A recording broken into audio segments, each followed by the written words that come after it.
ಎಲ್ರಿಗೂ ನಮಸ್ಕಾರ. Learn with Chetan YouTube ಚಾನಲ್ಗೆ ನಿಮ್ಮೆಲ್ಲರಿಗೂ ಆಧಾರದ ಸುಸ್ವಾಗತ. ಇಂದಿನ ದಿನ ನಾವು ಕರ್ನಾಟಕ ಪರೀಕ್ಷಾ ಮತ್ತು ಮೌಲ್ಯ ನಿರ್ಣಯ ಮಂಡಳಿ ಕರ್ನಾಟಕ ರಾಜ್ಯದ ರಾಜ್ಯ ಮಟ್ಟದ SSLC ಪೂರ್ವ ಸಿದ್ಧತಾ ಪರೀಕ್ಷೆ 2025 ವಿಷಯ ಪ್ರಥಮ ಭಾಷೆ ಕನ್ನಡ ಆಗಿರ್ತಕ್ಕಂಥದ್ದು. ಇವತ್ತಿನ ಪೇಪರ್ ಎಲ್ಲರೂ ಬರೆದಿದ್ದೀರಾ. ಸೊ ಇವತ್ತಿನ ಪೇಪರ್ನ ಕೀ ಆನ್ಸರ್ಗಳನ್ನು ಇಂದಿನ ದಿನ ನೋಡ್ತಾ ಹೋಗೋಣ. ಅಷ್ಟೇ ಅಲ್ಲದೆ ಇನ್ನು ಯಾರು ನಮ್ಮ ಚಾನಲನ್ನು ಸಬ್ಸ್ಕ್ರೈಬ್ ಮಾಡ್ಕೊಂಡಿಲ್ವೋ ದಯವಿಟ್ಟು ಸಬ್ಸ್ಕ್ರೈಬ್ ಮಾಡ್ಕೊಳ್ಳಿ. ಯಾಕಪ್ಪ ಅಂದರೆ ಸಾಕಷ್ಟು ಜನ ನಮ್ಮ ವಿಡಿಯೋಗಳನ್ನು ನೋಡ್ತಾ ಇದ್ದೀರಾ, ಆದರೆ ಸಬ್ಸ್ಕ್ರೈಬ್ ಮಾಡ್ಕೋತಿಲ್ಲ. ಸೊ ದಯವಿಟ್ಟು ಸಬ್ಸ್ಕ್ರೈಬ್ ಮಾಡ್ಕೊಳ್ಳಿ. ಇದರಿಂದ ನಮಗೂ ಉಪಯೋಗ ಆಗುತ್ತೆ, ನಿಮಗೂ ಕೂಡ ಹೆಲ್ಪ್ ಆಗುತ್ತೆ ಅಂತ ಹೇಳ್ತಾ ಬನ್ನಿ ವಿಡಿಯೋವನ್ನು ಸ್ಟಾರ್ಟ್ ಮಾಡೋಣ. ಮೊದಲಿಗೆ ಮಲ್ಟಿಪಲ್ ಚಾಯ್ಸ್ ಪ್ರಶ್ನೆಗಳಿದಾವೆ. ಪ್ರಶ್ನೆ 1, ಕನ್ನಡ ವರ್ಣಮಾಲೆಯಲ್ಲಿರುವ ಅನುನಾಸಿಕಗಳ ಸಂಖ್ಯೆ ಕೇಳಿದ್ದಾನೆ. ಕನ್ನಡ ವರ್ಣಮಾಲೆಯಲ್ಲಿ ಒಟ್ಟು 5 ಅನುನಾಸಿಕ ಇದ್ದಾವೆ. ಇನ್ನು ಪ್ರಶ್ನೆ 2, ಮೈದೂರು ಪದವು ಈ ಸಂಧಿಗೆ ಉದಾಹರಣೆಯಾಗಿದೆ. ಆಪ್ಷನ್ ಎ ಆದೇಶ ಸಂಧಿ ಸರಿಯಾದ ಉತ್ತರ ಆಗಿರ್ತದೆ. ಪ್ರಶ್ನೆ 3, ಒಂದು ಅಭಿಪ್ರಾಯದ ವಿವರಣೆ ಮುಂದೆ ತಿಳಿಸಿದಂತೆ ಇದೆ ಎಂದು ತೋರಿಸುವ ಸಂದರ್ಭದಲ್ಲಿ ಈ ಚಿಹ್ನೆಯನ್ನು ಬಳಸಲಾಗುತ್ತದೆ. ಆಪ್ಷನ್ ಬಿ ವಿವರಣಾತ್ಮಕ ಚಿಹ್ನೆಯನ್ನು ನಾವು ಬಳಸ್ತೇವೆ. ಪ್ರಶ್ನೆ ಸಂಖ್ಯೆ 4, ಮೇಲ್ವಾತು ಪದವು ಈ ಸಮಾಸಕ್ಕೆ ಸೇರಿದೆ. ಇದು ಕರ್ಮಧಾರೆಯ ಸಮಾಸಕ್ಕೆ ಸೇರಿದೆ. ಇನ್ನು ಪ್ರಶ್ನೆ ಸಂಖ್ಯೆ 5, ಅತ್ತಣಿಂ ಪದವು ಈ ವಿಭಕ್ತಿ ಪ್ರತ್ಯಯವಾಗಿದೆ. ಪಂಚಮಿ ವಿಭಕ್ತಿ ಪ್ರತ್ಯಯವಾಗಿರ್ತದೆ. ಆಪ್ಷನ್ ಸಿ ಪಂಚಮಿ ವಿಭಕ್ತಿ ಪ್ರತ್ಯಯ. ಪ್ರಶ್ನೆ ಸಂಖ್ಯೆ 6, ಒಂದು ಅಥವಾ ಅನೇಕ ವಾಕ್ಯಗಳು ಒಂದು ಪ್ರಧಾನ ವಾಕ್ಯಕ್ಕೆ ಅಧೀನಗಳಾಗಿದ್ದರೆ ಅದು ಏನಾಗಿರ್ತದಪ್ಪ ಅಂದರೆ ಆಪ್ಷನ್ ಎ ಮಿಶ್ರ ವಾಕ್ಯ ಆಗಿರುತ್ತದೆ. ಇನ್ನು ಎರಡನೇ ಮೇನ್ ಪ್ರಶ್ನೆ, ಕೆಳಗಿನ ಪ್ರಶ್ನೆಗಳಿಗೆ ಮೊದಲೆರಡು ಪದಗಳಿಗಿರುವ ಸಂಬಂಧದಂತೆ ಮೂರನೆಯ ಪದಕ್ಕೆ ಸರಿ ಹೊಂದುವ ಸಂಬಂಧಿ ಪದವನ್ನು ಬರೆಯಿರಿ ಅಂತ ಕೇಳಿದ್ದಾನೆ. ಪ್ರಶ್ನೆ ಸಂಖ್ಯೆ 7, ಪರ್ವತ ರೂಢನಾಮ, ಸಹದೇವ ಅಂಕಿತನಾಮ ಆಗಿರ್ತದೆ. 8ನೇ ಪ್ರಶ್ನೆ, ಮೊತ್ತ ಮೊದಲು ದ್ವಿರುಕ್ತಿ ಆಗಿದ್ರೆ ಮೊದಲು ಪ್ಲಸ್ ಮೊದಲು ಮೊತ್ತ ಮೊದಲು ದ್ವಿರುಕ್ತಿ ಆಗಿರ್ತದೆ. ಇನ್ನು ಸತಿಪತಿ ಜೋಡು ನುಡಿ ಆಗಿರ್ತದೆ. ಪ್ರಶ್ನೆ ಸಂಖ್ಯೆ 9, ಕಾರ್ಯ, ಕಜ್ಜ, ಯಶ, ಜಸ ಇವು ಏನಂತ ಕರೀತಾರೆ ಓಕೆ ಸಂಸ್ಕೃತ ಮತ್ತು ಕನ್ನಡ ಪದಗಳಾಗಿರ್ತವೆ. ತತ್ಸಮ ತದ್ಭವ. ಇನ್ನು ಪ್ರಶ್ನೆ ಸಂಖ್ಯೆ 10, ಚೆನ್ನಾಗಿ, ಸಾಮಾನ್ಯಾರ್ಥ ಕಾವ್ಯಯ, ಅಯ್ಯೋ ಭಾವಸೂಚಕಾವ್ಯಯ. ಓಕೆನಾ. ಇನ್ನು ಮೂರನೇ ಮೇಲೆ ನೋಡಿ 1 ಅಂಕದ ಪ್ರಶ್ನೆಗಳು. ಪ್ರಶ್ನೆ 11, ಭಾಷೆ ಯಾವುದಕ್ಕೆ ಸಾಧನವಾಗಿದೆ? ನಮ್ಮ ಸುತ್ತಮುತ್ತಲಿನವರೊಡನೆ ವ್ಯವಹರಿಸುವುದಕ್ಕೆ ಹಾಗೂ ವಿಚಾರ ವಿನಿಮಯ ಮಾಡುವುದಕ್ಕೆ ಭಾಷೆ ಒಂದು ಅಮೂಲ್ಯ ಸಾಧನವಾಗಿದೆ. ಪ್ರಶ್ನೆ ಸಂಖ್ಯೆ 12, ವಚನಕಾರರಿಗೆ ಯಾವುದು ದೇವರಾಗಿತ್ತು? ವಚನಕಾರರಿಗೆ ಅವರವರ ಪ್ರಜ್ಞೆಯೇ ದೇವರಾಗಿತ್ತು. ಇನ್ನು 13ನೇ ಪ್ರಶ್ನೆ, ಗಡಿ ಪ್ರದೇಶಗಳಲ್ಲಿ ಬ್ಲಾಕ್ಔಟ್ ನಿಯಮವನ್ನು ಏತಕ್ಕಾಗಿ ಪಾಲಿಸಲಾಗುತ್ತದೆ? ಗಡಿ ಪ್ರದೇಶಗಳಲ್ಲಿ ವಿಮಾನ ದಾಳಿಯಿಂದ ರಕ್ಷಿಸಿಕೊಳ್ಳಲು ಬ್ಲಾಕ್ಔಟ್ ನಿಯಮ ಪಾಲಿಸಲಾಗುತ್ತದೆ. ಪ್ರಶ್ನೆ ಸಂಖ್ಯೆ 14, ಕಾಶ್ಯಪಿ ವಿದ್ಯಾಭ್ಯಾಸಕ್ಕಾಗಿ ತನ್ನ ಮಕ್ಕಳನ್ನು ಯಾರ ಬಳಿಗೆ ಕಳುಹಿಸಿದಳು? ಕಾಶ್ಯಪಿ ವಿದ್ಯಾಭ್ಯಾಸಕ್ಕಾಗಿ ತನ್ನ ಮಕ್ಕಳನ್ನು ತನ್ನ ಅಣ್ಣನಾದ ಸೂರ್ಯಮಿತ್ರನ ಬಳಿಗೆ ಕಳುಹಿಸಿದಳು. ಇನ್ನು 15ನೇ ಪ್ರಶ್ನೆ, ಹಕ್ಕಿಯ ಕಣ್ಣುಗಳು ಯಾವುವು? ಸೂರ್ಯಚಂದ್ರರು ಹಕ್ಕಿಯ ಕಣ್ಣುಗಳು ಆಗಿದ್ದವು. ಪ್ರಶ್ನೆ ಸಂಖ್ಯೆ 16, ದ್ರೋಣನು ಪರಶುರಾಮರಲ್ಲಿಗೆ ಏಕೆ ಬಂದನು? ದ್ರೋಣನು ಪರಶುರಾಮರಲ್ಲಿಗೆ ದ್ರವ್ಯವನ್ನು ಅಂದರೆ ಸಂಪತ್ತು ಅಥವಾ ಹಣವನ್ನು ಬೇಡುವುದಕ್ಕಾಗಿ ಬಂದನು. ಇನ್ನು 17ನೇ ಪ್ರಶ್ನೆ, ಕ್ರಿಯಾ ಸ್ವಾತಂತ್ರ್ಯ ಎಂದರೇನು? ಕ್ರಿಯಾ ಸ್ವಾತಂತ್ರ್ಯವೆಂದರೆ ತನಗೆ ಇಷ್ಟ ಬಂದ ಕೆಲಸ ಮಾಡಲು ವ್ಯಕ್ತಿಗೆ ಅವಕಾಶವಿರುವುದು. ಅದು ಔಪಚಾರಿಕವಾಗಿದ್ದರೆ ಸಾಲದು, ವಾಸ್ತವಿಕವಾಗಿ ಕೂಡ ಜಾರಿಯಲ್ಲಿರಬೇಕು ಅನ್ನೋದು ಕ್ರಿಯಾ ಸ್ವಾತಂತ್ರ್ಯ ಆಗಿರ್ತದೆ. ಇನ್ನು 3-4 ಪ್ರಶ್ನೆಗಳಿಗೆ 3-4 ವಾಕ್ಯಗಳಲ್ಲಿ ಉತ್ತರಿಸಿ ಅನ್ನೋ ಪ್ರಶ್ನೆಗಳು ಬಂದಿದ್ದಾವೆ. 2 ಅಂಕದ ಪ್ರಶ್ನೆಗಳು. ಪ್ರಶ್ನೆ ಸಂಖ್ಯೆ 18, ಕನ್ನಡ ಭಾಷೆ ಹದಗೊಂಡದ್ದು ಹೇಗೆ? ಅನೇಕ ಕವಿಗಳು ಕನ್ನಡ ಅಭಿವೃದ್ಧಿ ಹೊಂದಬೇಕಾದರೆ ಕನ್ನಡ ಪದಗಳ ಬಳಕೆ ಹೆಚ್ಚಾಗಬೇಕೆಂದು ಸಾರಿದ್ದಾರೆ. ಅಂತವರ ವಾಣಿಯಿಂದ ಕನ್ನಡದ ವೀಣೆ ಮೃದು ಮಧುರವಾಗಿ ಮಿಡಿಯಿತು. ಮುಂದೆ ಬಸವೇಶ್ವರ, ಅಲ್ಲಮ್ಮ ಪ್ರಭುಗಳಂತಹ ಶರಣವರೆಣ್ಯರು, ಚಾಮರಸ ಕುಮಾರವ್ಯಾಸರಂತಹ ಕವಿಪುಂಗವರು, ಪುರಂದರದಾಸ ಕನಕದಾಸರಂತಹ ದಾಸಶ್ರೇಷ್ಠರು ಸುಲಭ ಮಾರ್ಗವನ್ನೇ ತುಳಿದರು. ತಮ್ಮ ತಮ್ಮ ಅನುಭವ ಸಾರವನ್ನು ಸುಲಭವೂ ಸುಂದರವೂ ಸಹಜವೂ ಆದ ಮಾತುಗಳಿಂದ ಹೃದಯ ಮುಟ್ಟುವಂತೆ ಅಭಿವ್ಯಕ್ತಪಡಿಸಿದರು. ಹೀಗೆ ಕನ್ನಡ ಭಾಷೆ ಹದಗೊಂಡಿತು. ಇನ್ನು ಮುಂದಿನ ಪ್ರಶ್ನೆ 19, ವಚನಕಾರರ ದೃಷ್ಟಿಯಲ್ಲಿ ಅರಿವು ಎಂದರೆ ಏನು? ವಿವರಿಸಿ. ವಚನಕಾರರ ದೃಷ್ಟಿಯಲ್ಲಿ ನಡೆನುಡಿಗಳ ಸಮನ್ವಯವೇ ಅರಿವು. ಅಂದರೆ ತನ್ನಷ್ಟಕ್ಕೆ ತಾನು ಇರುವ ಕೇವಲ ತಿಳಿವಳಿಕೆ ಜ್ಞಾನ ಮಾತ್ರ ಅಲ್ಲ, ಅದು ಕ್ರಿಯೆಯ ಅನುಭವದಿಂದ ಒಡಮೂಡುವುದು. ಅದು ಕೇಳಿ ತಿಳಿದಿದ್ದಲ್ಲ, ಕ್ರಿಯೆಯಲ್ಲಿ ಮೂಡಿದ ತಿಳುವಳಿಕೆ. ಅದು ತರ್ಕವಲ್ಲ, ನಡೆಯಿಂದ ನುಡಿ ಹುಟ್ಟಿದರೆ ಅದು ಅರಿವು. ಇನ್ನು ಪ್ರಶ್ನೆ ಸಂಖ್ಯೆ 20, ಮುದುಕಿಯು ರಾಹಿಲ್ಲನ ಬಳಿ ಯುದ್ಧದ ಬಗ್ಗೆ ತಿರಸ್ಕಾರದಿಂದ ನುಡಿದ ಮಾತುಗಳಾವುವು. ನೋಡಪ್ಪ, ನಾನು ಈ ಊರಿಗೆ ಬಂದು 50 ವರ್ಷಗಳಾದರೂ ಆಗಿರಬಹುದು. ಮದುವೆಯಾಗಿ ನವವಧುವಾಗಿ ಈ ಊರನ್ನು ಪ್ರವೇಶಿಸಿದೆ. ಕೆಲವು ಕಾಲ ನೆಮ್ಮದಿಯಿಂದಲೇ ಇದ್ದೆವು. ಜಮೀನು ಆಸ್ತಿ ನಮಗೆ ಸಾಕಾಗುವಷ್ಟಿತ್ತು. ಈಗಲೂ ಇದೆಯನ್ನು. ಆದರೆ ನೆಮ್ಮದಿಯಿಂದ ಬದುಕಲು ಈ ಜನ ಬಿಡಬೇಕಲ್ಲ. ಯುದ್ಧವಂತೆ ಯುದ್ಧ. ತಿರಸ್ಕಾರದಿಂದ ಅಜ್ಜಿ ಏನ್ ಮಾಡ್ತಾ ಮುದುಕಿ ನುಡಿತಾಳ.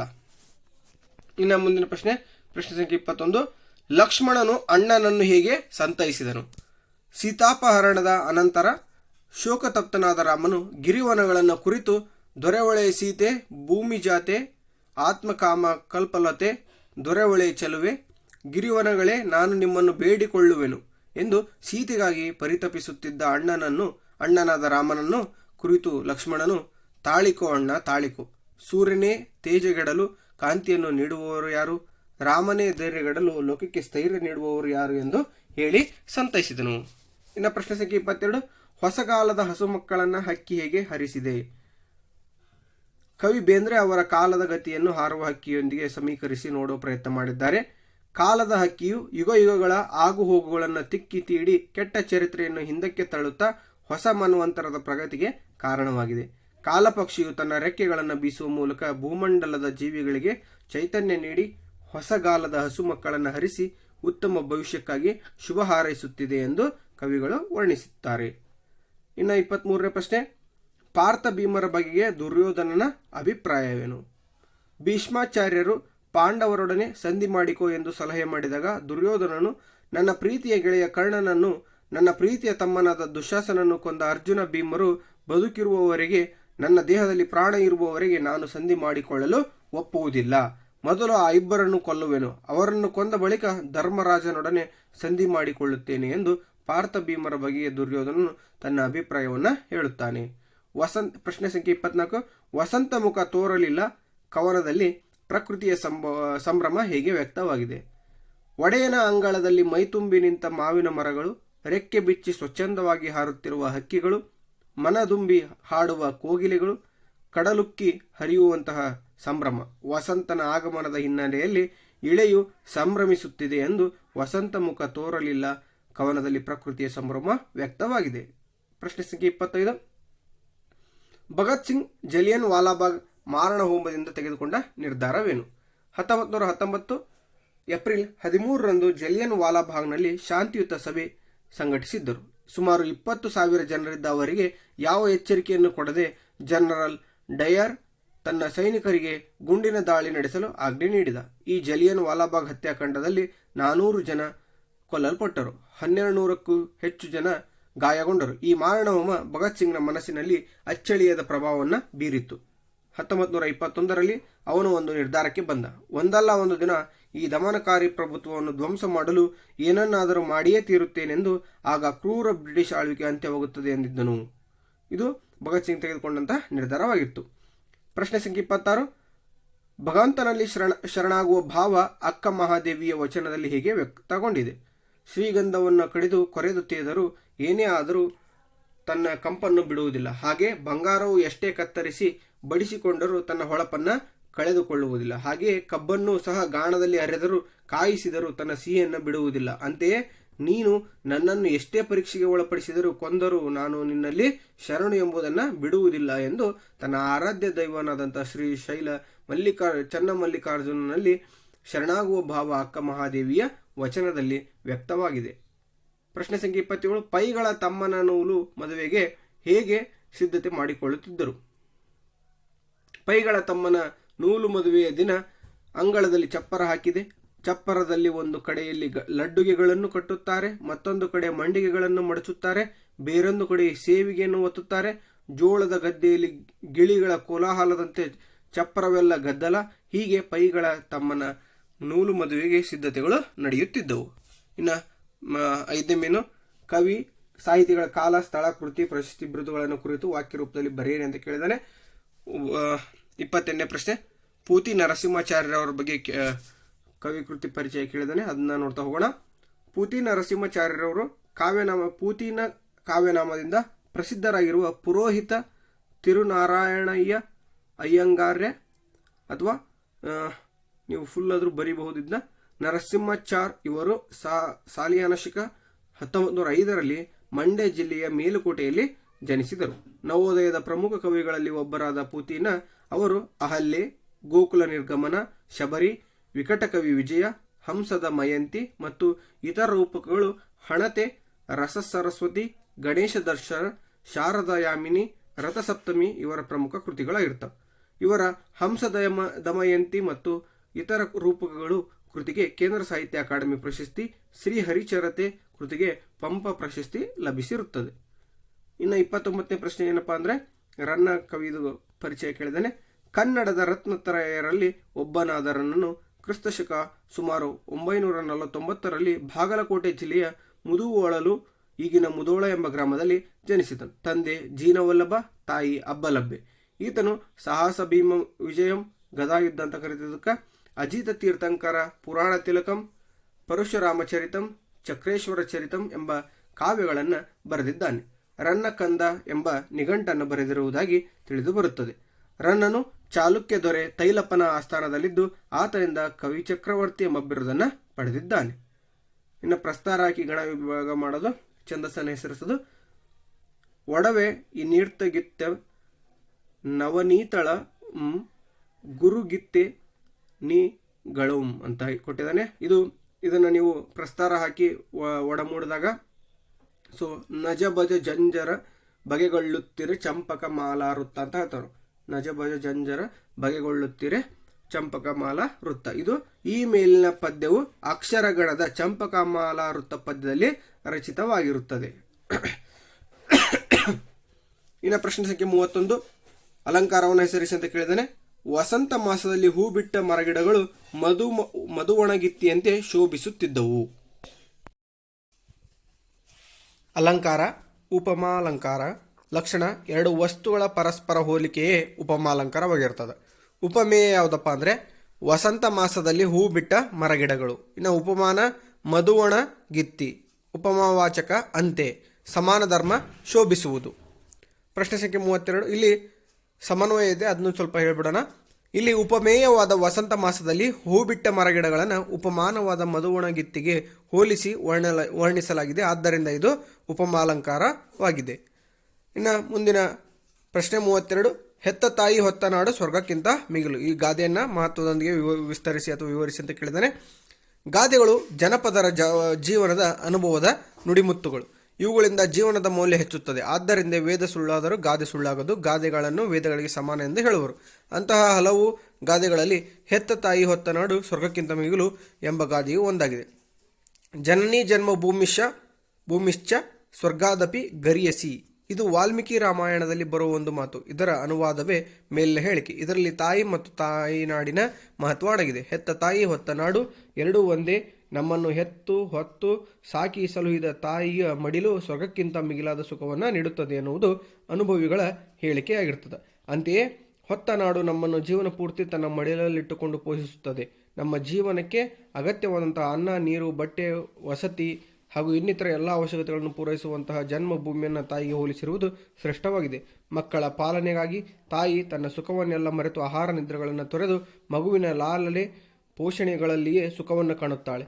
ತಾಯಿಯಂತೆಯೇ ನಾವು ಹುಟ್ಟಿದ ನಾಡು ಕೂಡ ಆ ಒಂದು ನೆಲದಲ್ಲಿ ಆಡುತ್ತೇವೆ, ಅಗೆಯುತ್ತೇವೆ, ಬೆಳೆಯನ್ನು ಬೆಳೆಯುತ್ತೇವೆ, ಬೆಳೆದುದನ್ನು ತಿಂದು ಬದುಕುತ್ತೇವೆ. ತಾಯಿಯಂತೆ ನಾಡು ನಮ್ಮನ್ನು ಪೋಷಿಸುತ್ತದೆ. ಆದ್ದರಿಂದ ಜನ್ಮಭೂಮಿಯನ್ನು ಮರೆತವರು ತಾಯಿಯನ್ನು ಮರೆತಂತೆಯೇ ಸರಿ. ಆದುದರಿಂದ ಹೆತ್ತ ತಾಯಿ ಹೊತ್ತ ನಾಡಿನ ಋಣವನ್ನು ಮರೆಯದೆ ಅವರ ಹಿರಿಮೆಯನ್ನು ಎತ್ತಿ ಹಿಡಿಯಬೇಕಾದದ್ದು ಪ್ರತಿಯೊಬ್ಬನ ಆದ್ಯ ಕರ್ತವ್ಯವಾಗಿದೆ. ಇನ್ನು ಅಥವಾ ಪ್ರಶ್ನೆ ಕೊಟ್ಟಿದ್ದಾನೆ. ದೂರದ ಬೆಟ್ಟ ಕಣ್ಣಿಗೆ ನುಣ್ಣಗೆ. ಗಾದೆಗಳು ಮೇಲಿನ ವಾಕ್ಯದಂತೆಯೇ ಗಾದೆಗಳ ಬಗ್ಗೆ ನೀವು ವಿಸ್ತರಣೆ ಮಾಡಬೇಕಾಗ್ತದೆ. ಇನ್ನು ಬೆಟ್ಟವನ್ನು ದೂರದಿಂದ ನೋಡಿದಾಗ ಎತ್ತರವಾದ ಮರಗಳು, ಹಸಿರು ತಪ್ಪಲುಗಳು ಕಣ್ಣಿಗೆ ತಂಪನ್ನು ಎರೆಯುತ್ತವೆ. ಅದೇ ಹತ್ತಿರದಿಂದ ನೋಡಿದಾಗ ಬೆಟ್ಟದ ತುಂಬೆಲ್ಲ ಕಲ್ಲು ಮುಳ್ಳುಗಳಿಂದ ಕೂಡಿದ್ದು ನಡೆಯಲು ಅಸಾಧ್ಯವಾಗುತ್ತದೆ. ಅದೇ ರೀತಿ ಸಂಬಂಧ ದೂರದಿಂದ ಚೆನ್ನಾಗಿದ್ದು ನೋಡುವವರಿಗೆ ಚೆನ್ನಾಗಿದ್ದಾರೆಂದೆನಿಸುತ್ತದೆ. ನಾವು ಹತ್ತಿರವಾದಂತೆಯೇ ದುರ್ಗುಣಗಳು, ಅನೇಕ ದೋಷಗಳು ಕಾಣಿಸುತ್ತವೆ. ಆದ್ದರಿಂದ ಹತ್ತಿರದಿಂದಲೇ ಸೂಕ್ಷ್ಮವಾಗಿ ಗಮನಿಸಿ ಸಂಬಂಧವನ್ನು ಬೆಳೆಸಿಕೊಳ್ಳಬೇಕೆಂಬುದು ಈ ಗಾದೆ ಸೂಚಿಸುತ್ತದೆ. ಹಾಗೆಯೇ ಸಮಾಜದಲ್ಲಿ ನಮ್ಮ ಸುತ್ತಮುತ್ತ ಇರುವವರು ನಮ್ಮ ನೆಂಟರಿಷ್ಟರು ಹಸನ್ಮುಖರಾಗಿರುವುದನ್ನು ನೋಡಿ ಅವರಿಗೆ ಯಾವುದೇ ಕಷ್ಟಗಳಿಲ್ಲ, ಬರೀ ಸುಖ ಸಂತೋಷಗಳೇ ತುಂಬಿವೆ ಎಂದು ಯೋಚಿಸುವುದು ಸರಿಯಲ್ಲ. ಏಕೆಂದರೆ ಅವರಿಗಿರುವ ಕಷ್ಟ ನಮಗೆ ಗೊತ್ತಿರುವುದಿಲ್ಲ. ಆದ್ದರಿಂದ ತನಗೆ ಬಂದ ಕಷ್ಟಗಳನ್ನು ನಗುತ್ತಾ ಎದುರಿಸಬೇಕು. ಪ್ರಪಂಚದಲ್ಲಿ ಎಲ್ಲರಿಗೂ ಕಷ್ಟ ಬರುತ್ತದೆ ಎಂಬ ಅಂಶವನ್ನು ನೆನಪಿನಲ್ಲಿಡಬೇಕು. ಅದು ಬಿಟ್ಟು ತನಗೆ ಎಲ್ಲ ಕಷ್ಟಗಳನ್ನು ಕೊಟ್ಟಿದ್ದಾನೆ ಎಂದು ಯೋಚಿಸುವುದು ತಪ್ಪು ಎಂದು ಈ ಗಾದೆ ಹೇಳುತ್ತದೆ. ಇನ್ನು ಸಂದರ್ಭ ಸ್ವಾರಸ್ಯಗಳನ್ನು ಬರೆಯಿರಿ ಅಂತ ಪ್ರಶ್ನೆ ಇದೆ. ಒಟ್ಟು 6 ಪ್ರಶ್ನೆಗಳು, 3 ಅಂಕಗಳಿಗೆ. ಟೋಟಲ್ ಆಗಿ ನಮಗೆ 18 ಅಂಕಗಳು ಈ ಒಂದು ಪ್ರಶ್ನೆಗಳಿಂದ ಬರ್ತವೆ. ಪ್ರಶ್ನೆ 33, ನಾನು ಮೂಕ ಮೇಲಾಗಿ ಬಿದ್ದಿದ್ದೇನೆ. ಆಯ್ಕೆ ಈ ವಾಕ್ಯವನ್ನು ಎನ್ ಮೂರ್ತಿರಾವ್ ಅವರು ರಚಿಸಿರುವ ಸಮಗ್ರ ಲಲಿತ ಪ್ರಬಂಧಗಳು ಕೃತಿಯಿಂದ ಆಯ್ದ ವ್ಯಾಘ್ರಗೀತೆ ಎಂಬ ಗದ್ಯ ಭಾಗದಿಂದ ಆರಿಸಿಕೊಳ್ಳಲಾಗಿದೆ. ಸಂದರ್ಭ, ಶಾನುಭೋಗರು ಮದಲಿಂಗನ ಕಣಿವೆಯ ದಾರಿಯಲ್ಲಿ ಹುಲಿಯ ಆಕ್ರಮಣದಿಂದ ಹೆದರಿ ಮರ ಹತ್ತಲು ಓಡುವಾಗ ಕಲ್ಲನ್ನು ಎಡವಿ ಬಿದ್ದು ಪ್ರಜ್ಞೆ ತಪ್ಪಿದಾಗ ಅದೇ ದಾರಿಯಲ್ಲಿ ಹೋಗುತ್ತಿದ್ದ ರೈತರು ಅವರ ಮುಖದ ಮೇಲೆ ನೀರೆರಚಿ ಎಚ್ಚರಿಸಿದ ಸಂದರ್ಭದಲ್ಲಿ ಈ ಮಾತನ್ನು ಹೇಳುತ್ತಾರೆ. ಸ್ವಾರಸ್ಯ, ನಾನು ಪ್ರಜ್ಞೆ ತಪ್ಪಿ ಬಿದ್ದಿದ್ದಾಗ ಹುಲಿ ಏಕೆ ಎಳೆದುಕೊಂಡು ಹೋಗಲಿಲ್ಲ ಎಂಬ ಸಮಸ್ಯೆಗೆ ಶಾನುಭೋಗರು ಈ ಪ್ರಶ್ನೆಯ ಮೂಲಕ ಉತ್ತರ ಕಂಡುಕೊಳ್ಳುವುದು ಇಲ್ಲಿನ ಸ್ವಾರಸ್ಯವಾಗಿದೆ. ಪ್ರಶ್ನೆ ಸಂಖ್ಯೆ 34, ಮನುಷ್ಯನಂತೆ ಟೊಪ್ಪಿಗೆಯಲ್ಲವೇ? ಆಯ್ಕೆ ಈ ವಾಕ್ಯವನ್ನು ವಿಕ್ರು ಗೋಕಾಕ್ ಅವರು ರಚಿಸಿರುವ ಸಮುದ್ರದಾಚೆಯಿಂದ ಎಂಬ ಪ್ರವಾಸ ಕಥನದಿಂದ ಆಯ್ದ ಲಂಡನ್ ನಗರ ಎಂಬ ಗದ್ಯ ಭಾಗದಿಂದ ಆರಿಸಲಾಗಿದೆ. ಸಂದರ್ಭ, ಲೇಖಕರು ಇಂಗ್ಲೆಂಡಿನ ತಮ್ಮ ಪ್ರವಾಸದ ಅನುಭವವನ್ನು ಕುರಿತು ಹೇಳುತ್ತಾ ಇಂಗ್ಲೆಂಡಿನಲ್ಲಿ ಹೆಣ್ಣು ಮಕ್ಕಳನ್ನು ಅತ್ಯಾದರದಿಂದ ಗೌರವಿಸುವ ಸಂಸ್ಕೃತಿಯನ್ನು ಕಾಣಬಹುದು. ಇಲ್ಲಿ ಹೆಣ್ಣು ಮಕ್ಕಳ ಟೊಪ್ಪಿಗೆಯನ್ನು ಕುತೂಹಲದಿಂದ ನೋಡಿದ ಅವರು ಒಂದು ಟೊಪ್ಪಿಗೆಯಂತೆ ಇನ್ನೊಂದಿರುವುದಿಲ್ಲ, ಸಿಕ್ಕಿಸಿದ ಪುಚ್ಚವಾದರೂ ಕನಿಷ್ಠ ಪಕ್ಷಕ್ಕೆ ಬೇರೆಯಾಗಿರುತ್ತದೆ. ಕೋಟ್ಯವಧಿ ಟೊಪ್ಪಿಗೆಗಳನ್ನು ಬೇಕಾದರೆ ಪರೀಕ್ಷಿಸಿ ಇದನ್ನು ಮನಗಾಣಬಹುದು ಎಂದು ಹೇಳುವ ಸಂದರ್ಭದಲ್ಲಿ ಈ ಮಾತನ್ನು ಹೇಳುತ್ತಾರೆ. ಸ್ವಾರಸ್ಯ, ಇಂಗ್ಲೆಂಡಿನ ಹೆಣ್ಣು ಮಕ್ಕಳಿಗೆ ಟೊಪ್ಪಿಗೆಯ ಮೇಲಿರುವ ಪ್ರೀತಿಯನ್ನು ಕುರಿತು ಹೇಳುವ ಲೇಖಕರು ಮನುಷ್ಯನಂತೆ ಟೊಪ್ಪಿಗೆಯಲ್ಲವೇ ಎಂಬುದನ್ನು ಸ್ವಾರಸ್ಯಕರವಾಗಿ ಹೇಳಿದ್ದಾರೆ. ಇನ್ನು ಮುಂದಿನ ಪ್ರಶ್ನೆ 35. ಪ್ರಶ್ನೆ ಸಂಖ್ಯೆ 35, ಪಸರಂಗೊಟ್ಟೆ ನಿಲ್ಲಿದರ್ಕೆ ಮುಳಿಯದಿರಿಂ ಅಂತ. ಆಯ್ಕೆ ಈ ಮೇಲಿನ ವಾಕ್ಯವನ್ನು ಶಿವಕೋಟ್ಯಾಚಾರ್ಯರು ಬರೆದ ಒಡ್ಡಾರಾಧನೆಯ ಸುಕುಮಾರ ಸ್ವಾಮಿ ಕಥೆಯಿಂದ ಆರಿಸಲಾದ ಅಗ್ನಿಭೂತಿ ವಾಯುಭೂತಿಯರ ಕಥೆ ಎಂಬ ಗದ್ಯ ಭಾಗದಿಂದ ಆಯ್ದುಕೊಳ್ಳಲಾಗಿದೆ. ಸಂದರ್ಭ, ಅಗ್ನಿಭೂತಿ ವಾಯುಭೂತಿಯರು ಸೂರ್ಯಮಿತ್ರನು ನೀಡಿದ ನಿರ್ಬಂಧವನ್ನು ಒಪ್ಪಿಕೊಂಡು ವಿದ್ಯೆಯನ್ನು ಕಲಿಯಲು ಪ್ರಾರಂಭಿಸಿದರು. 7-8 ವರ್ಷಗಳೊಳಗೆ ಅವರಿಗೆ ವಿದ್ಯೆ ಕಲಿಸಿ ಸೂರ್ಯಮಿತ್ರನು ಅವರನ್ನು ಯೋಗ್ಯರನ್ನಾಗಿ ಮಾಡಿದನು. ತಮ್ಮ ಅನುಗ್ರಹದಿಂದ ನಾವು ಎಲ್ಲ ಶಾಸ್ತ್ರಗಳನ್ನು ಕಲಿತು ವಿದ್ವಾಂಸರಾದೆವು ಎಂದು ಅವರು ಹೇಳಿ ತಮ್ಮ ಪಟ್ಟಣಕ್ಕೆ ತೆರಳಲು ಸಿದ್ಧರಾದಾಗ ಸೂರ್ಯಮಿತ್ರನು ಹೀಗೆಂದನು, ನೀವು ನನ್ನ ತಂಗಿಯ ಮಕ್ಕಳು. ನೀವು ಹಿಂದೆ ನಿಮ್ಮ ತಂದೆ ಕೊಟ್ಟ ಸಲುಗೆಯಿಂದ ಉನ್ಮತ್ತರಾಗಿ ಕೆಟ್ಟು ಹೋದಿರಿ. ಇಲ್ಲಿ ಕೂಡ ಎಲ್ಲಿಯಾದರೂ ಸೊಕ್ಕಿ ಕೆಟ್ಟು ಹೋಗುವಿರಿ ಎಂದು ಭಾವಿಸಿ ನಾನು ನಿಮ್ಮನ್ನು ಯೋಗ್ಯರನ್ನಾಗಿ ಮಾಡುವ ಉದ್ದೇಶದ ಕಾರಣದಿಂದ ಸಲುಗೆ ಕೊಡಲಿಲ್ಲ. ಇದಕ್ಕೆ ನೀವು ಸಿಟ್ಟಾಗಬಾರದು. ನನ್ನ ತಪ್ಪನ್ನು ಕ್ಷಮಿಸಿರಿ ಎಂದು ಹೇಳುವಾಗ ಮೇಲಿನ ಮಾತು ಬಂದಿದೆ. ಸ್ವಾರಸ್ಯ, ಅಗ್ನಿಭೂತಿ ವಾಯುಭೂತಿಯರು ಯೋಗ್ಯರಾದ ಬಳಿಕ ಅವರ ಮಾವನಾದ ಸೂರ್ಯಮಿತ್ರನು ಅವರು ತನ್ನ ಸೋದರಳಿಯರೆಂದು ಹೇಳುವ ಸಂಗತಿಯು ಇಲ್ಲಿ ಸ್ವಾರಸ್ಯಪೂರ್ಣವಾಗಿ ಮೂಡಿಬಂದಿದೆ. ಪ್ರಶ್ನೆ ಸಂಖ್ಯೆ 36, ಹಸುರಾಗಸ ಹಸುರು ಮುಗಿಲು. ಆಯ್ಕೆ ಈ ವಾಕ್ಯವನ್ನು ಕುವೆಂಪು ಅವರ ಪಕ್ಷಿಕಾಶಿ ಕವನ ಸಂಕಲನದಿಂದ ಆರಿಸಲಾಗಿರುವ ಹಸುರು ಎಂಬ ಪದ್ಯದಿಂದ ಆರಿಸಲಾಗಿದೆ. ಸಂದರ್ಭ, ಪ್ರಕೃತಿಯ ಹಸುರುಗಳೊಂದಿಗೆ ಕುವೆಂಪು ಹೊಂದಿದ್ದ ಸಮೀಪ ಸಂಬಂಧವನ್ನು ವರ್ಣಿಸುತ್ತಾ ಅವರಿಗೆ ಹಸುರಾಗಿರುವ ಆಕಾಶ, ಹಸುರಿನ ಮುಗಿಲು, ಹಚ್ಚ ಹಸುರು ಗದ್ದೆಯ ಬಯಲು, ಹಸುರಿನಿಂದ ಕಂಗೊಳಿಸುವ ಬೆಟ್ಟಗಳು, ಹಸುರಾಗಿರುವ ಕಣಿವೆಗಳು, ಸಂಜೆಯ ಬಿಸಿಲು ಕೂಡ ಹಸುರು ಹೊದ್ದು ಕಂಗೊಳಿಸುತ್ತಿದೆ ಎಂದು ವರ್ಣಿಸುವ ಸಂದರ್ಭದಲ್ಲಿ ಈ ಮಾತನ್ನು ಹೇಳಿದ್ದಾರೆ. ಸ್ವಾರಸ್ಯ, ಕವಿಶೈಲದಲ್ಲಿ ಅವರಿಗುಂಟಾದ ಸೌಂದರ್ಯಾನುಭವ, ಪ್ರಕೃತಿ ಹಾಗೂ ಅಲ್ಲಿಯ ಹಸುರರೊಂದಿಗೆ ಕುವೆಂಪು ಹೊಂದಿದ್ದ ಸಮೀಪ ಸಂಬಂಧವು ಈ ಮಾತಿನಲ್ಲಿ ಸ್ವಾರಸ್ಯಪೂರ್ಣವಾಗಿ ವರ್ಣಿಸಲಾಗಿದೆ. 37ನೇ ಪ್ರಶ್ನೆ, ಹೊಡೆದರೋ ಗುಂಡ ಕರುಣ ಇಲ್ಲದಂಗ. ಆಯ್ಕೆ ಈ ವಾಕ್ಯವನ್ನು ಡಾಕ್ಟರ್ BS ಗದ್ದಗಿಮಠ ಅವರು ಸಂಪಾದಿಸಿರುವ ಕನ್ನಡ ಜನಪದ ಗೀತೆಗಳ ಕೃತಿಯಿಂದ ಆಯ್ದ ಹಲಗಲಿಯ ಬೇಡರು ಎಂಬ ಲಾವಣಿಯಿಂದ ಆರಿಸಲಾಗಿದೆ. ಸಂದರ್ಭ, ನಿಶಸ್ತ್ರೀಕರಣದ ಆದೇಶವನ್ನು ವಿರೋಧಿಸಿ ಬ್ರಿಟಿಷ್ ಸರ್ಕಾರದ ವಿರುದ್ಧ ದಂಗೆ ಎದ್ದ ಹಲಗಲಿಯ ಬೇಡರನ್ನು ಬಗ್ಗು ಬಡಿಯಲು ಬ್ರಿಟಿಷರ ದಂಡು ಬಂದು ಹಲಗಲಿಯ ಬೇಡರ ಬೆನ್ನು ಹತ್ತಿ ಕೊಂದು ಎದುರಿಗೆ ಸಿಕ್ಕವರೆಲ್ಲ ಕರುಣೆ ಇಲ್ಲದೆ ಗುಂಡು ಹೊಡೆದು ಸಾಯಿಸಿದರು ಎಂದು ಲಾವಣಿಕಾರನು ಹೇಳುವ ಸಂದರ್ಭದಲ್ಲಿ ಈ ಮಾತು ಬಂದಿದೆ. ಸ್ವಾರಸ್ಯ, ಹಲಗಲಿಯ ಬೇಡರ ಮೇಲೆ ನಿಷ್ಕರುಣೆಯಿಂದ ಗುಂಡು ಹಾರಿಸಿಕೊಳ್ಳುವ ಬ್ರಿಟಿಷರ ಕ್ರೌರ್ಯದ ಪರಮಾವಧಿಯನ್ನು ಈ ಮಾತಿನಲ್ಲಿ ಸ್ವಾರಸ್ಯಪೂರ್ಣವಾಗಿ ವರ್ಣಿಸಲಾಗಿದೆ. ಪ್ರಶ್ನೆ ಸಂಖ್ಯೆ 39, ನುಂಕೊಂತಪ್ಪನ ಅರಿಯನೆಂದು ಸಭೆಯೋಳ್ ನುಡಿದಂ. ಆಯ್ಕೆ ಈ ವಾಕ್ಯವನ್ನು ಪಂಪ ಮಹಾಕವಿ ರಚಿಸಿರುವ ವಿಕ್ರಮಾರ್ಜುನ ವಿಜಯಂ ಕೃತಿಯಿಂದ ಆಯ್ದ ಕೆಮ್ಮನೆ ಮೀಸೆ ಒತ್ತನೆ ಎಂಬ ಪದ್ಯ ಭಾಗದಿಂದ ತೆಗೆದುಕೊಳ್ಳಲಾಗಿದೆ. ಸಂದರ್ಭ, ದ್ರೋಣನು ದೃಪದನ ಅರಮನೆಯ ಬಾಗಿಲಲ್ಲಿ ನಿಂತು ಬಾಗಿಲು ಕಾಯುವವನನ್ನು ಕರೆದು ನಿಮ್ಮ ಜೊತೆಯಲ್ಲಾಟವಾಡಿದ ಸ್ನೇಹಿತನಾದ ದ್ರೋಣನೆಂಬ ಬ್ರಾಹ್ಮಣನು ಬಂದಿದ್ದಾನೆಂದು ನಿಮ್ಮ ರಾಜನಿಗೆ ತಿಳಿಯಪಡಿಸು ಎಂದು ಹೇಳಿ ಕಳುಹಿಸಿದಾಗ ದ್ವಾರಪಾಲಕನು ಅದೇ ರೀತಿಯಾಗಿ ದೃಪದನಿಗೆ ಹೇಳುತ್ತಾನೆ. ಇದರಿಂದ ಕೋಪಗೊಂಡ ದೃಪದನು ಈ ಮೇಲಿನಂತೆ ದ್ವಾರಪಾಲಕನಿಗೆ ಹೇಳಿ ಕಳುಹಿಸುತ್ತಾನೆ. ಸ್ವಾರಸ್ಯ, ತನ್ನ ಸಹಪಾಠಿಯಾಗಿದ್ದ ಆತ್ಮೀಯ ಸ್ನೇಹಿತ ಒಬ್ಬ ಬಡವನೆಂಬ ಕಾರಣಕ್ಕೆ ದ್ರೋಣ ಎಂಬುವನು ಬ್ರಾಹ್ಮಣನೇ, ನನಗೆ ಹೇಗೆ ಗೆಳೆಯನು ಎಂದು ಹೇಳುವ ದೃಪದನ ಅಹಂಕಾರ ಇಲ್ಲಿ ಸ್ವಾರಸ್ಯಪೂರ್ಣವಾಗಿ ವ್ಯಕ್ತವಾಗಿದೆ. ಇನ್ನು ನೆಕ್ಸ್ಟ್ 39ನೇ ಪ್ರಶ್ನೆ. ಕೆಳಗಿನ ಪದ್ಯ ಭಾಗವನ್ನು ಪೂರ್ಣಗೊಳಿಸಿ. ಪದ್ಯ 2 ಪದ್ಯಗಳು ಯಾವುದಾದರಲ್ಲೂ ಒಂದನ್ನು ನೀವು ಬರೀಬಹುದು. ಓಕೆನಾ. ಇನ್ನು ನೆಕ್ಸ್ಟ್ ಮುಂದಿನ ಪ್ರಶ್ನೆ. ಈ ಕೆಳಗಿನ ಪದ್ಯ ಭಾಗವನ್ನು ಓದಿ ಅರ್ಥ ಮಾಡಿಕೊಂಡು ಅಡಕವಾಗಿರುವ ಮೌಲ್ಯವನ್ನು ಆಧರಿಸಿ ಸಾರಾಂಶವನ್ನು ಬರೆಯಿರಿ ಅಂತ ಕೇಳಿದ್ದಾನೆ. ಸೊ ಮೇಲಿನ ಪದ್ಯವನ್ನು, ಪ್ರಸ್ತುತ ಪದ್ಯ ಭಾಗವನ್ನು ಲಕ್ಷ್ಮೀಶ ಕವಿ ಬರೆದ ಜೈಮಿನಿ ಭಾರತ ಕೃತಿಯಿಂದ ಆಯ್ದ ವೀರಲವ ಪದ್ಯ ಭಾಗದಿಂದ ಆಯ್ದುಕೊಳ್ಳಲಾಗಿದೆ. ಈ ಪದ್ಯ ಭಾಗದಲ್ಲಿ ವೀರಲವನು ವಾಲ್ಮೀಕಿ ಮುನಿಗಳ ಆಶ್ರಮದಲ್ಲಿ ಬೆಳೆದರು. ಆತನಲ್ಲಿ ಸಹಜವಾಗಿರುವ ಕ್ಷಾತ್ರಗುಣದ ವೀರತನ, ಪರಾಕ್ರಮಗಳು ಹಾಗೂ ತಾಯಿಯ ಮೇಲೆ ಅವನಿಗಿರುವ ಗೌರವ ಭಾವನೆಯನ್ನು ಸ್ವಾರಸ್ಯಕರವಾಗಿ ವರ್ಣಿಸಲಾಗಿದೆ. ಭೂಮಂಡಲವನ್ನು ಸಂಚರಿಸುತ್ತಾ ಬಂದ ಶ್ರೀರಾಮನ ಯಜ್ಞದ ಕುದುರೆಯು ವಾಲ್ಮೀಕಿ ಮುನಿಗಳ ಆಶ್ರಮವನ್ನು ಪ್ರವೇಶಿಸಿ ಅಲ್ಲಿನ ಹೂದೋಟವನ್ನು ನುಗ್ಗು ನುರಿಯಾಗುವಂತೆ ತುಳಿದಿತು. ಆ ಸಮಯಕ್ಕೆ ಅದರ ಕಾವಲಿಗೆ ಇದ್ದ ವೀರಲವನು ತನ್ನ ಸ್ನೇಹಿತರೊಂದಿಗೆ ಉದ್ಯಾನವನಕ್ಕೆ ಬಂದು ಆ ಸುಂದರವಾದ ಕುದುರೆಯ ಹಣೆಯ ಮೇಲಿದ್ದ ಪಟ್ಟದ ಲಿಖಿತವನ್ನು ಕುತೂಹಲದಿಂದ ಓದಿದನು. ಆ ಪಟ್ಟಕದ ಲಿಖಿತದಲ್ಲಿ ಈ ರೀತಿ ಬರೆಯಲಾಗಿತ್ತು: ಈ ಭೂಮಂಡಲದಲ್ಲಿ ಕೌಶಲ್ಯ ಪಡೆದ ಕುಮಾರನಾದ ರಾಮನೊಬ್ಬನೇ ವೀರನು. ಆತನ ಯಜ್ಞದ ಕುದುರೆಯಿದು. ಗೆಲ್ಲಲು ಸಾಮರ್ಥ್ಯವುಳ್ಳ ಯಾರೇ ಆದರೂ ಇದನ್ನು ಕಟ್ಟಲಿ ಎಂದು ಬರೆಯಲಾಗಿತ್ತು. ಆ ಲೇಖನವನ್ನು ಓದಿ ಕೋಪಗೊಂಡ ವೀರಲವನು ಶ್ರೀರಾಮನ ಅಹಂಕಾರವನ್ನು ಅಡಗಿಸದಿದ್ದರೆ ಸರ್ವ ಜನರು ನನ್ನ ತಾಯಿಯನ್ನು ಭಂಜೆ ಎನ್ನುತ್ತಾರೆ. ನನಗಿರುವ ಈ ಬಲವಾದ ತೋಳುಗಳೇಕೆ ಎಂದು ಹೇಳುತ್ತಾ ಶಪಥ ಮಾಡಿದ. ಲವನು ಕೋಪದಿಂದ ಕುದುರೆಯನ್ನು ಹಿಡಿದುಕೊಂಡನು. ಮೌಲ್ಯ: ಈ ಪದ್ಯ ಭಾಗದಲ್ಲಿ ವೀರಲವನು ವಾಲ್ಮೀಕಿ ಮುನಿಗಳ ಆಶ್ರಮದಲ್ಲಿ ಬೆಳೆದರೂ ಆತನಲ್ಲಿ ಸಹಜವಾಗಿರುವ ಕ್ಷಾತ್ರಗುಣದ ವೀರತನ, ಪರಾಕ್ರಮಗಳು ಹಾಗೂ ತಾಯಿಯ ಮೇಲೆ ಅವನಿಗಿರುವ ಗೌರವ ಭಾವನೆಯ ಮೌಲ್ಯಗಳು ಅಡಕವಾಗಿವೆ. ಇನ್ನು 8 ವಾಕ್ಯಗಳಲ್ಲಿ ಉತ್ತರವನ್ನು ಬರೆಯಿರಿ. ಪ್ರಶ್ನೆಗಳು. 41ನೇ ಪ್ರಶ್ನೆ. ನಾಲ್ವಡಿ ಕೃಷ್ಣರಾಜ ಒಡೆಯರ ಕಾಲದಲ್ಲಿ ಮೈಸೂರು ಮಾದರಿ ಮೈಸೂರು ರಾಜ್ಯ ಹೇಗಾಯಿತು ವಿವರಿಸಿ.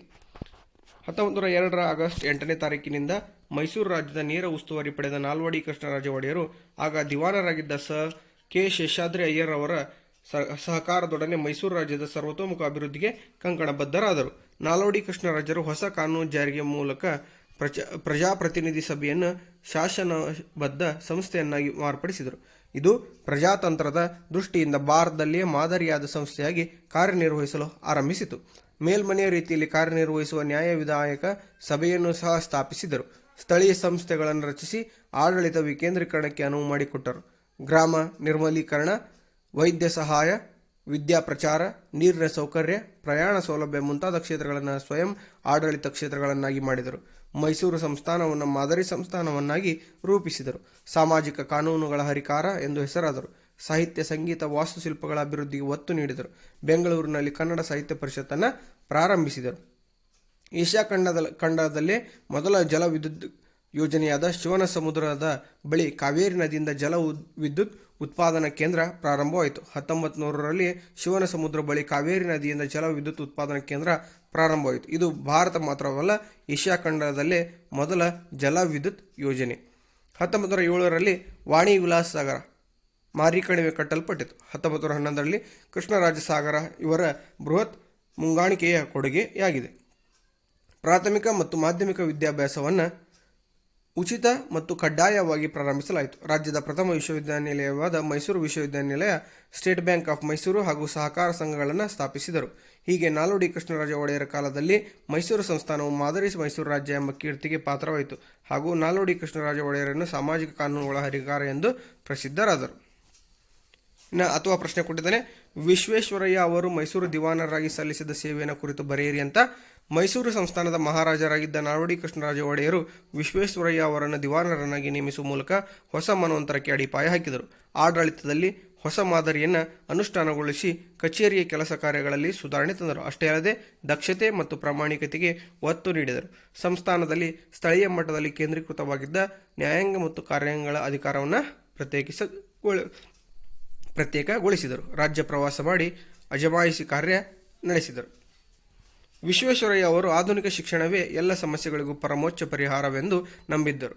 ಶಿಕ್ಷಣವು ಸಂಜೀವಿನಿ ಎಂಬುದನ್ನು ಅರಿತಿದ್ದ ಅವರು ಶಿಕ್ಷಣದ ವಿವಿಧ ಯೋಜನೆಗಳನ್ನು ರೂಪಿಸಿದರು. ಅದಕ್ಕಾಗಿ 1913ರಲ್ಲಿ ಪ್ರಾಥಮಿಕ ಶಿಕ್ಷಣ ನಿಬಂಧನೆಯನ್ನು ಜಾರಿಗೆ ತಂದರು. ಪ್ರೌಢ ಶಿಕ್ಷಣ ಶಾಲೆಗಳು ಮದ್ರಾಸ್ ವಿಶ್ವವಿದ್ಯಾನಿಲಯ ನಿಯಂತ್ರಣಕ್ಕೆ ಒಳಪಟ್ಟಿದ್ದವು. ಇದನ್ನು ಬದಲಿಸಿ ಸಂಸ್ಥಾನವೇ ಪ್ರತ್ಯೇಕವಾದ ಪ್ರೌಢ ಶಿಕ್ಷಣದ ಅಂತಿಮ ಪರೀಕ್ಷೆ ನಡೆಯುವ ಯೋಜನೆಯನ್ನು ಆರ್ಥಿಕ ಪರಿಷತ್ತಿನ ಮೂಲಕ ರೂಪುಗೊಳಿಸಿದರು.